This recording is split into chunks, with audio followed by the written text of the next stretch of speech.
It's a normal day in Japan. Everything is as usual, except for a small odd thing. A damn meteorite is about to hit Earth and wipe out life on the planet.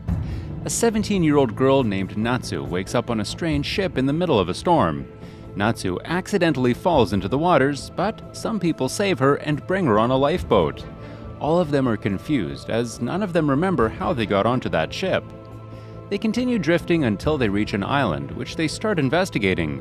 One of them, Semimaru, is proven to be a full-time grade pervert as he touches the girls' butts and waves them off as if nothing happened. So, another guy named Arashi scolds Semimaru and treats Natsu with kindness. Semimaru tries to pick a fight with Arashi, but they are interrupted by the eldest girl in the group, Botan.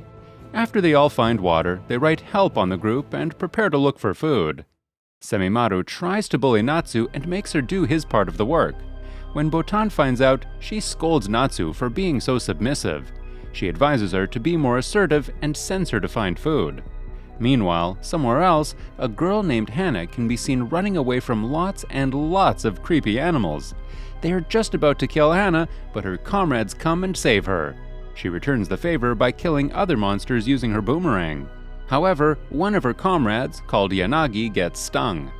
They all go back to their camp, which is on the water near the beach. These people have been here for the last 2 weeks and have established a sort of system. The dude named Yanagi is their leader, and he's a bit of an a-hole. He is bossy and rude and wants people to follow his commands without question. He even slaps Hana and another guy when they disobey his orders. After that, he forcefully makes them row out to sea in search of new land.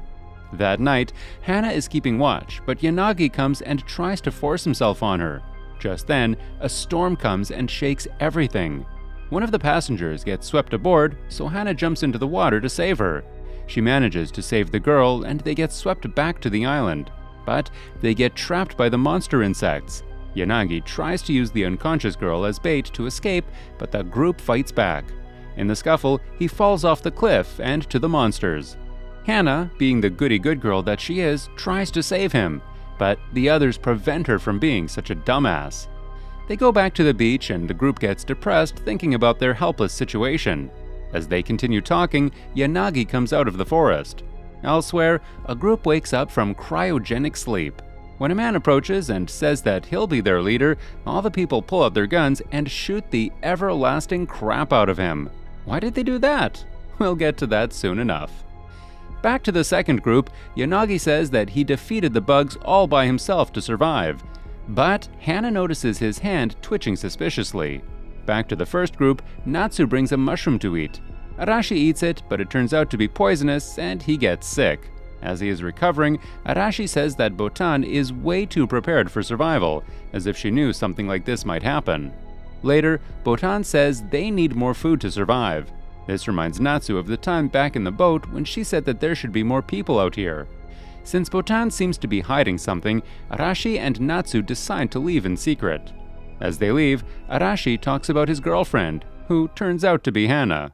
Suddenly, Arashi and Natsu get attacked by giant carnivorous plants. Elsewhere, Botan and Semimaru also get attacked by vicious rats. Arashi and Natsu get saved by a strange man called Mozu. Mozu kills the dangerous animals and gives them tips on survival. Botan also kills the rats, and she reveals that she used to be a police officer. Mozu tells them that they are part of a government project. Botan and Semimaru also arrive. Botan reveals that she is their guide, and she explains everything. It was discovered that a meteoroid would hit Earth and destroy all life on our planet. In the worst case, the Seven Seeds Project was created. Each country would put selected people in cryogenic sleep to ensure that humanity would continue existing even after the meteoroid struck Earth. Turns out, the meteoroid did end up hitting Earth and destroying all civilizations and people. They are the Japanese people who have now woken up. There are 5 teams in the Japan system: Summer A, Summer B, Autumn, Winter, and Spring. Botan's group is Summer B.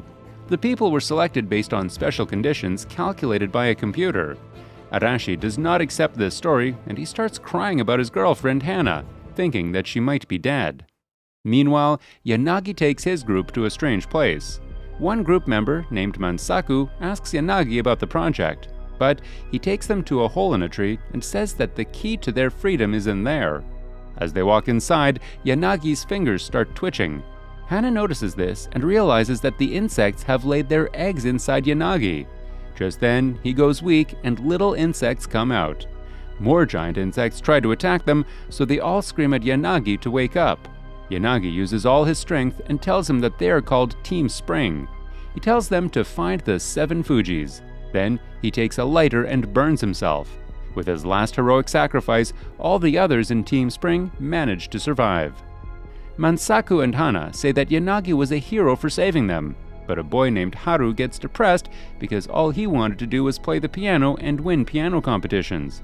He tries to drown himself, but Hana stops him and convinces him to continue living. Then, they continue sailing west as Yanagi told them to. Arashi dreams about the past, having cute couple moments with Hana. Later, Botan takes them all to the highest peak nearby. On the way, Natsu falls, but this time, Arashi does not help her. He's too worried about Hana right now. Suddenly, Natsu hears someone calling for help. It turns out to be 3 people trapped in a pond full of alligators. Botan and Mozu kill the alligators and rescue the people. The 3 introduce themselves. Matsuri is a young and energetic girl with blonde hair. Yamori is a college student and, like all college students, he looks like he wants to kill himself. And Hotaru is a little girl only 12 years old. Botan says that Matsuri, Yamori, and Hotaru are the remaining members of Team Summer B. She briefs them about the 7 Seeds project they're in right now. Then, they continue finding new lands. Before leaving, Yamori has the idea of writing their names on the wall for other people to see. They take their raft northwest. Botan and Mozu reveal further details about the project. The people were chosen based on physical and mental health, and the teams were spread out all over Japan. Later, Yamori discovers a hand popping out of the sea. Arashi and Semimaru go out to investigate. It turns out to be the giant peace statue of Nagasaki, meaning Nagasaki and most other cities are now underwater. Botan says that the 7 Fuji mountains of Japan have storage shelters, so they go towards one of them. They find the shelter and open the hatch. Inside, they find lots of compartments with essentials like food, tools, fabric, and seeds to conduct agriculture. They set up their base there for now. Later, Arashi asks to go see his hometown of Tokyo in the hopes of finding Hana. Natsu decides to give him company. Deep down, she's starting to develop feelings for him. As they travel toward Tokyo, Semimaru also follows them. On the way, they come across a farmer working in the fields. But suddenly, 2 large people arrive. They kill a duck and drink its blood directly. This turns out to be the Autumn team. Team Autumn has already established a proper village. Their leader is a man named Akiwo, a woman named Ran works as his right hand. They have been awake for the past 3 years. During that time, they found their own storage shelter and built this village on top of it. That night, Ran beats up her group members because they have not fulfilled their daily chores. Akiwo and Ran have also dominated their adult guide, Izayoi, and taken control of the group. Just then, they catch Semimaru trying to steal their food. So, Akiwo ties up the Summer Bee members, branding them as thieves. That night, Akiwo and Ran converse in English to preserve that language. That night, the Autumn guide Izayoi releases them. Then, he tries to poison the communal drinking water with cyanide that was given to all guides in case they woke up in a hostile environment. Arashi and Semimaru get angry at Izayoi for losing hope, and they even punch him. Then, they destroy the cyanide and leave. The 3 talk about the poison and how Botan probably has one as well. They reach a cliff, but in order to reach the ocean, someone has to stay back to let them down. No one wants to do that. Just then, Izayoi comes and agrees to help them. Despite their caution, they trust him, and Izayoi rewards their trust by sending them away safely. Sometime later, the 3 reach land again. They talk about their sentimental past, and Semimaru reveals that his mother was a promiscuous lady who spent more time having affairs with men than spending quality time with him. Tragic backstory, but you're still an a-hole, Semimaru. Later, they reach another storage shelter, but this one is flooded. They swim through it to get to the other side. Meanwhile, Hana and Haru are floating around looking for other humans. Haru says that, despite being a pianist, he hates music because how he was forced to learn piano from a very young age by his strict parents. So, basically like Arima Kusei, Later that night, Hana says that Haru still secretly wants to play the piano because how he always wears gloves and protects his hands. So, Haru gets motivated and goes to the church piano where he drops a sick fire beat. Later, when they return to their group, Hana says that music will never die out as long as Haru is alive. Arashi, Natsu, and Semimaru finally reach the ruins of Tokyo. Arashi goes inside the water, but he gets attacked by a giant fish. But an adult man saves him. His name is Takahiro, and he is from Team Winter. However, he's the only one left alive from Team Winter. Takahiro says that he's been awake for the past 15 years. Meanwhile, Hana and the rest of Team Spring reach the flooded shelter from earlier. They are shocked to find the place so well stocked with food and other essentials. They also find a letter that Natsu left behind. As they eat dinner, Hana cries while thinking about Arashi. Elsewhere, Semimaru gets suspicious of Takahiro as he's the only survivor of his team, so he suggests that they escape at night. Natsu has her doubts, but she leaves. Takahiro knows that he's being ditched, but he does not stop them. Takahiro thinks about his own past right after they woke up in this world. Takahiro and another dude named Fubuki were extremely talented baseball players. One day, a saber-toothed tiger kills their guide and other group members. Takahiro pitches, and Fubuki bats a baseball at the tiger and stops it. Their group members die out, and only 3 of them are left: Takahiro, Fubuki, and a girl named Mitsuru, who used to perform traditional dances. Before they leave, Takahiro puts bandages on a wounded wild dog. One day, they are attacked by the same saber-toothed tiger, and Takahiro gets injured. Fubuki pulls out his knife and fights it alone. Takahiro and Mitsuru use this chance to escape. The tiger kills Fubuki and turns toward them, but the dog from earlier stops it. Once Mitsuru fixes Takahiro's wounds, she starts thinking about Fubuki. Mitsuru loved Fubuki, so she goes out to the ice and performs a traditional dance while thinking about him. She freezes to death. It wasn't the cold that killed her, it was love. Takahiro wakes up and cries in pain. Just then, Fubuki comes to him. He's still alive, and the two continue their survival journey. One day, the tiger attacks them again. This time, Takahiro takes initiative and kills the tiger.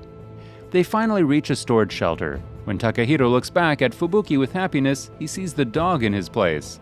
Fubuki actually died in the tiger attack, and it was the dog who traveled with Takahiro all this time. Takahiro only imagined Fubuki to be there. He hugs the dog as it dies from its wounds. Before dying, the dog gives birth to 2 puppies, and Takahiro raises them. Back in the present, Takahiro talks to his dogs, who have now grown up and given birth to more puppies. But 2 of them are missing. He goes to find them and comes across Hana running away from a dinosaur. He and his dogs chase the dinosaur away. Hana invites Takahiro to Team Spring. He cuts his beard and ends up looking pretty nice and clean. Kinda reminds me of Aaron Jaeger with that cut. Later, Hana's boomerang gets stuck, so Takahiro throws a rock to bring it down. Seeing his form, Hana recognizes him as the talented high school baseball player. They are supposed to be the same age, but Takahiro is 15 years older because his cryogenic sleep ended 15 years earlier. Later, it starts raining, so they hurry back. On the way, Hana accidentally touches some weird purple gooey stuff. Later that night, Hana sees her hand turning purple. The next day, she sees a dinosaur dying from the same infection. Takahiro says that there is no cure for it yet, so she hides the fact that she's already been infected. Not wishing to be a burden to anyone, she leaves in the middle of the night. She writes her team members a note saying that she's going to look for her boyfriend, Arashi. Takahiro and Haru go after Hana. She is trying to drown herself in the ocean, but they save her. They find out that Hana has been infected by the purple goo. One of the puppies goes too close, so the mother dog puts it into the ocean for a while. Takahiro realizes that salt is the cure. They reach land in a different location. There, they sit in a cave while Hana struggles with the infection. Takahiro and Haru boil the ocean water and put the salt on her arms. When they go out to get some more, Hana goes outside and falls to the ground. Suddenly, Mozu appears and asks her if she wants to die. When she does not respond, he starts strangling her. Just then, Hana sees the wall carving with the names of Team Summer B.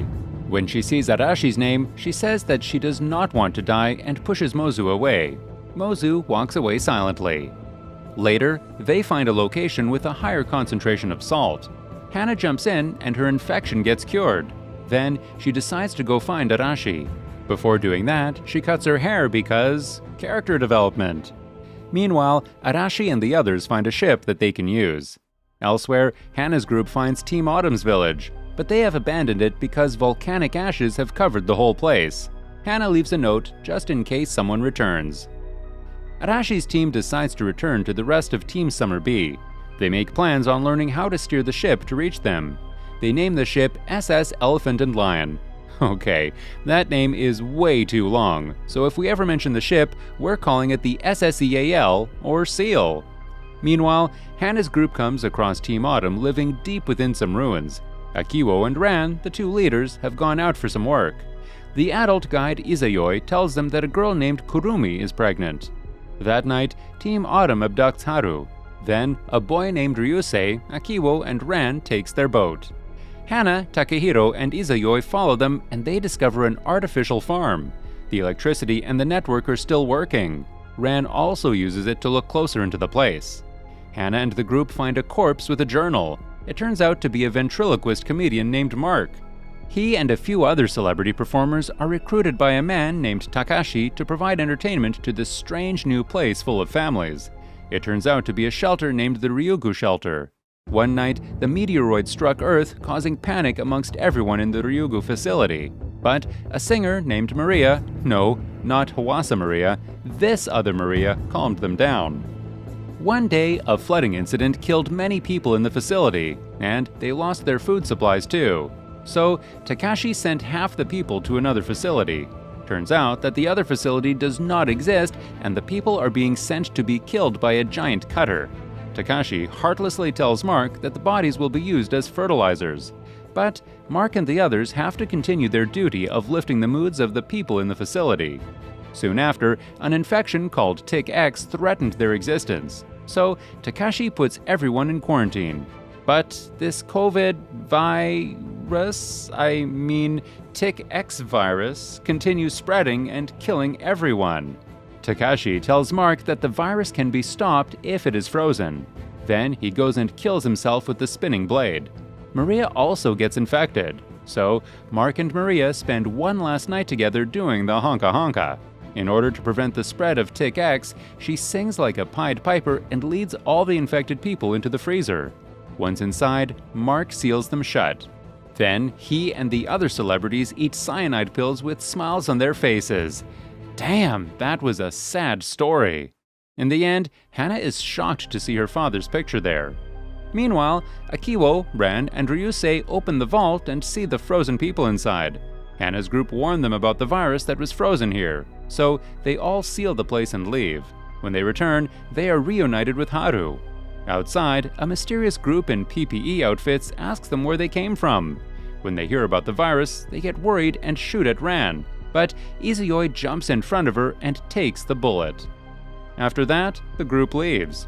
While Ran holds Izayoi, he cries and asks if he was of any use. R.I.P. Mr. Izayoi. You weren't that great, but you were okay. Ran is full of anger at the group that just went away. They all join forces and go to Team Spring's camp, but it's no longer there and everyone is left. Meanwhile, Arashi, Natsu, and Semimaru are learning to navigate the seal. Suddenly, they see Hibari from Team Spring. Natsu notes that she looks a lot like Hotaru from their own group. Hibari turns out to be Hotaru's cousin, and she says that the members of Team Summer B are in grave danger. Elsewhere, Team Summer B members are stuck in a strange place. Matsuri is the only one who is free, and she goes looking for help. Elsewhere, Momota from Team Spring also wakes up in a strange place with some strange people. They take care of Momota while he recovers. That night, he overhears the people discussing how they will experiment on Momota. So he runs away, but they catch him. Meanwhile, the combined Team Autumn, Hana, and Takehiro finally catch up to them. They see them using Momota as bait to lure animals. Ran does some recon and realizes that this team has become really advanced with lots of developments, like running water and hand gliders. Ran sends Ryusei to abduct the hand glider girl. Later, we find out that they are Team Summer A, the team with the best youth with high intelligence and physical condition. They were specially trained for the meteor apocalypse with prior knowledge about what would happen. So they make a plan to rescue Momota from Summer A. Takahiro creates a fire on another side. When the members go away, Hana sneaks in and takes Momota. But it turns out they did not fall for the ruse. They are about to take them again, but just then, one of Hana's friends screams at them, saying that they have captured the hand glider girl of Team Summer A. Just then, deadly bats start attacking them. Hana takes command and lures the bats away. Takahiro and his dogs also get attacked by the bats, but the other members of Team Summer A save them and they take care of his dogs. Once they catch their breath, they demand to know where their hand gliding team member is. The girl's name is Koruri, and she is being held hostage by Team Autumn and Spring members. Just then, some bats attack them and some team members get seriously hurt. Haru frees Koruri, and she goes to get help from her team. She takes her teammate, and they go back to cure the hurt woman. The man, named Ban, is healing the specialist of the group. He uses his first aid kit to quickly fix up everyone. Once that is done, Koruri tells them that the bats have been an issue for a long time. So, they decide to work together to get rid of the bats. They use fire to smoke out the bats from their caves. Then, Koruri uses her hand glider to lure them to a place with hardened wood. Haru hits the wood, which now creates a high-pitched metallic sound. The bats get unconscious, and giant monitor lizards eat them. At the seal ship, Hibari says that she and her cousin Hotaru can sometimes sense what is happening to each other. Hibari comes from an old and noble family, and she acts like a little boss, making commands to Semimaru and Natsu. Meanwhile, the combined groups start working together. Since Team Spring and Team Autumn have many members without special talents, they are put on mundane jobs, like chopping wood and cleaning latrines. That night, Haru goes to the metal rods to play his music. Koruri also comes to listen. She falls in love when Haru plays Beethoven's Moonlight Sonata under the moonlight. But this makes the leader of Summer A, Ango, protective of Koruri, and he punches Haru. But Koruri steps in between and says that Ango can't decide whom she decides to be friends with. Later, some of Summer A, Autumn, and Spring teams go to look for water. When Haru is alone, someone attacks him and throws him into the swamp. Hana and Takahiro go to look, while Ango avoids saying anything. Very sus. Hana and Takahiro hear the sound of sticks and they follow it. Haru is almost drowning, but Hana saves him just in time. Hana accuses Ango of sending someone to attack Haru. They almost get into a fight until Summer A notices Hana's knife, as they use similar ones. Hana says that it's her father's, Professor Takashi's, and she shows them the picture that she found.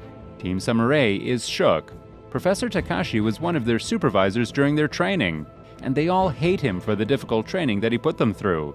Hana herself is confused because she did not know that her father was involved in the Seven Seeds project. Ango thinks about all the training that he and his friends did. Ever since they were children, they were prepared for the meteor apocalypse. Ango had a best friend named Shigeru, but he struggled with the training. Meanwhile, Ango and another boy named Ryo were the best performers in every aspect. Only the best 7 would be chosen, while the ones who did not perform well were sent away. So Ango is constantly worried about Shigeru. One day, Ango gets into trouble for beating up a supervisor. As punishment, he is put in a vat full of animal blood and bones. There, he sees a hand, and that hand has a bracelet, and that bracelet belonged to one of the girls that were sent away. Ango realizes that the kids who are sent away are actually killed and turned into fertilizers.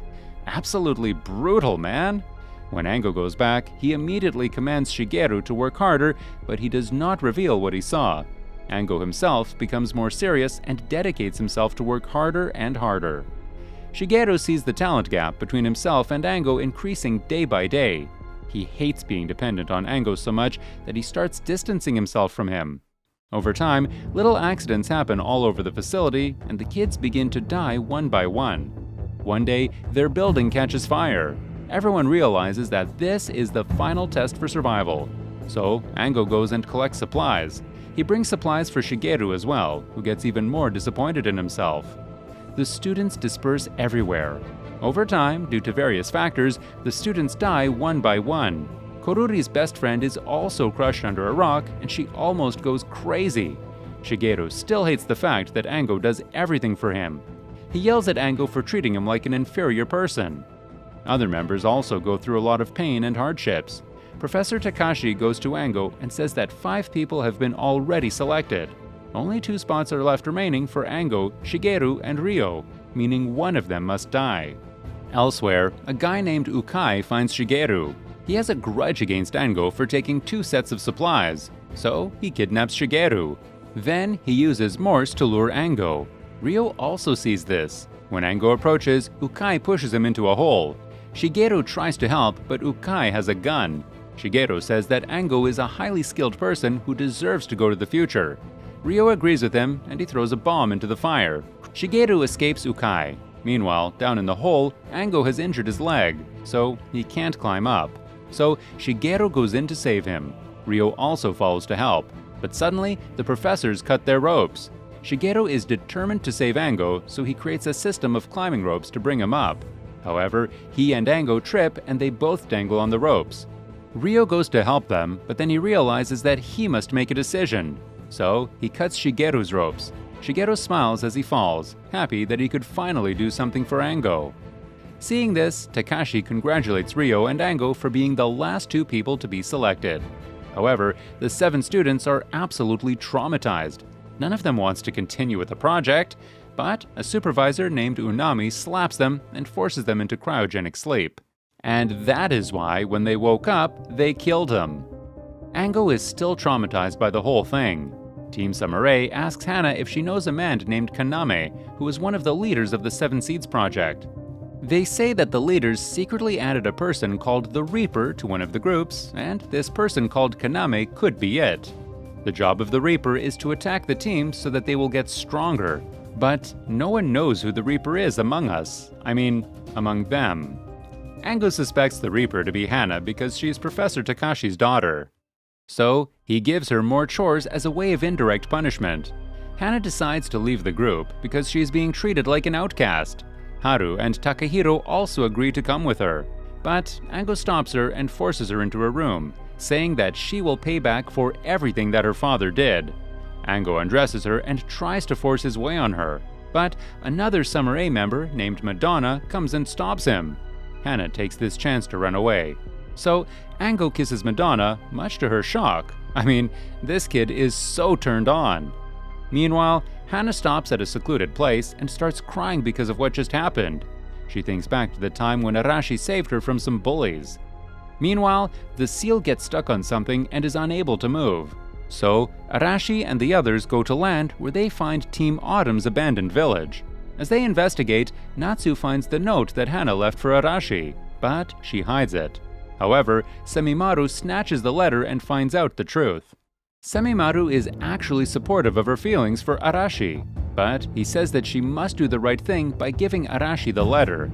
Just then, Matsuri and Mozu arrive at the scene. She tells them that Botan and the others are about to die. They all go to that place and they dig out the Summer B members from where they were stuck. Hotaru and her spoiled brat cousin, Hibari, also meet up. While Hotaru is excited, Hibari still acts cold and bossy with her. Later, while they're bathing, Semimaru gets excited seeing Botan's naked form. Botan is okay with it, as long as Semimaru is willing to be a father. But Semimaru is not ready for that kind of commitment.